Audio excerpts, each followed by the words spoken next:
ಕಪಾಳ ಕೊಡಿರಿ ಶಿವರಾಜ್ ತಂಗಡಿಗೆ ಅವರು ಸ್ವಲ್ಪ ದಿವಸ ತಡೀರಿ.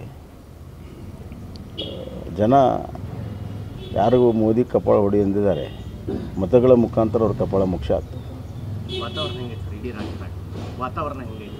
ಭಾಳ ಉತ್ತಮವಾದಂಥ ವಾತಾವರಣ ಇದೆ. ಎಲ್ಲ ವರ್ಗದ ಜನ ದೊಡ್ಡ ಪ್ರಮಾಣದಲ್ಲಿ ಬೆಂಬಲ ಕೊಡ್ತಾ ಇದ್ದಾರೆ.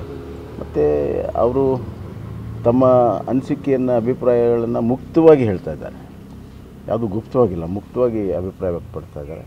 ಹೀಗಾಗಿ ಎಲ್ಲ ಕ್ಷೇತ್ರಗಳಲ್ಲಿ ಇನ್ನೇನು ಎಲ್ಲ ತಯಾರಿಗಳು ಸಿದ್ಧತೆ ಆದ ತಕ್ಷಣವೇ ಬಹುತೇಕವಾಗಿ ಇನ್ನೊಂದು 4-5 ದಿವಸದಲ್ಲಿ ಪ್ರಚಾರವೂ ಕೂಡ ಪ್ರಾರಂಭ ಆಗುತ್ತೆ. ಮತ್ತು ದೊಡ್ಡ BJP ಅಲೆ ಮೋದಿ ಅಲೆ ಕರ್ನಾಟಕದಲ್ಲಿ.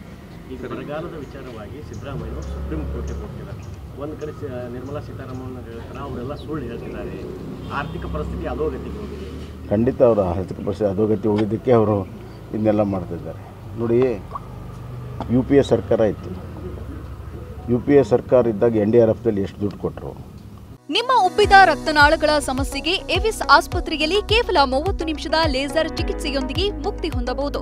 ಹೆಚ್ಚಿನ ವಿವರಗಳಿಗಾಗಿ ಸಂಪರ್ಕಿಸಿ 8088837300. ಈಗ ನಮ್ಮದು 10 ವರ್ಷದಲ್ಲಿ NDA ಸರ್ಕಾರ NDRF ಎಷ್ಟು ದುಡ್ಡು ಕೊಟ್ಟರು ಬಹಿರಂಗಪಡಿಸಲಿ, ನಂಬರ್ 1. ನಂಬರ್ 2, UPA ಸರ್ಕಾರ ಇದ್ದಾಗೂ ಕೂಡ ಬರಗಾಲ ಆಯಿತು.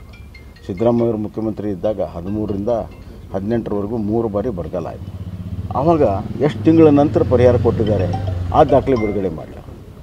7 ತಿಂಗಳು, 8 ತಿಂಗಳು, 10 ತಿಂಗಳ ನಂತರ ಪರಿಹಾರವನ್ನು ಬಿಡುಗಡೆ ಮಾಡಿರುವಂಥ ದಾಖಲೆಗಳೆಲ್ಲ ಇದ್ದಾವೆ. ಅವನ್ನ ಬಿಡುಗಡೆ ಮಾಡಲಿ, ಸತ್ಯಾಂಶ ಜನರಿಗೆ ಗೊತ್ತಾಗಲಿ. ಅದನ್ನು ಬಿಟ್ಟು ಸುಮ್ಮನೆ ಕೋರ್ಟ್ಗೆ ಹೋಗುವಂಥ ಒಂದು ರಾಜಕೀಯ ತಂತ್ರಗಾರಿಕೆ ಇದು ರಾಜ್ಯದ ಜನರಿಗೆ ದಾರಿ ತಪ್ಪಿಸುವಂಥ ಕೆಲಸ.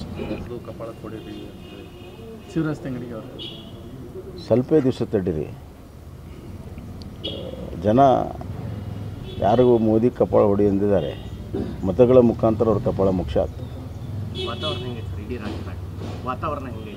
ಭಾಳ ಉತ್ತಮವಾದಂಥ ವಾತಾವರಣ ಇದೆ.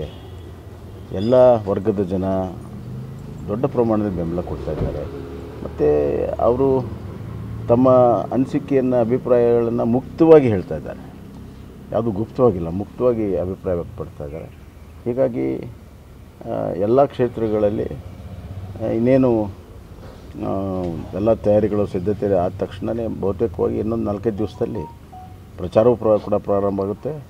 ಮತ್ತು ದೊಡ್ಡ BJP ಅಲೆ ಮೋದಿ ಅಲೆ ಕರ್ನಾಟಕದಲ್ಲಿ. ಈಗ ಬರಗಾಲದ ವಿಚಾರವಾಗಿ ಸಿದ್ದರಾಮಯ್ಯ ಸುಪ್ರೀಂ ಕೋರ್ಟ್ಗೆ ಕೊಟ್ಟಿದ್ದಾರೆ. ಒಂದು ಕಡೆ ನಿರ್ಮಲಾ ಸೀತಾರಾಮನ್ ಹೇಳ್ತಾರೆ, ಅವರೆಲ್ಲ ಸುಳ್ಳು ಹೇಳ್ತಿದ್ದಾರೆ, ಆರ್ಥಿಕ ಪರಿಸ್ಥಿತಿ ಅಧೋಗತಿಗೆ ಹೋಗಿದೆ. ಖಂಡಿತ ಅವರ ಆರ್ಥಿಕ ಪರಿಸ್ಥಿತಿ ಅಧೋಗತಿ ಹೋಗಿದ್ದಕ್ಕೆ ಅವರು ಇದನ್ನೆಲ್ಲ ಮಾಡ್ತಿದ್ದಾರೆ. ನೋಡಿ, UPA ಸರ್ಕಾರ ಇತ್ತು. UPA ಸರ್ಕಾರ ಇದ್ದಾಗ NDRFದಲ್ಲಿ ಎಷ್ಟು ದುಡ್ಡು ಕೊಟ್ಟರು. ಈಗ ನಮ್ಮದು 10 ವರ್ಷದಲ್ಲಿ NDA ಸರ್ಕಾರ NDRF ಎಷ್ಟು ದುಡ್ಡು ಕೊಟ್ಟರು ಬಹಿರಂಗಪಡಿಸಲಿ, ನಂಬರ್ 1. ನಂಬರ್ 2, UPA ಸರ್ಕಾರ ಇದ್ದಾಗೂ ಕೂಡ ಬರಗಾಲ ಆಯಿತು.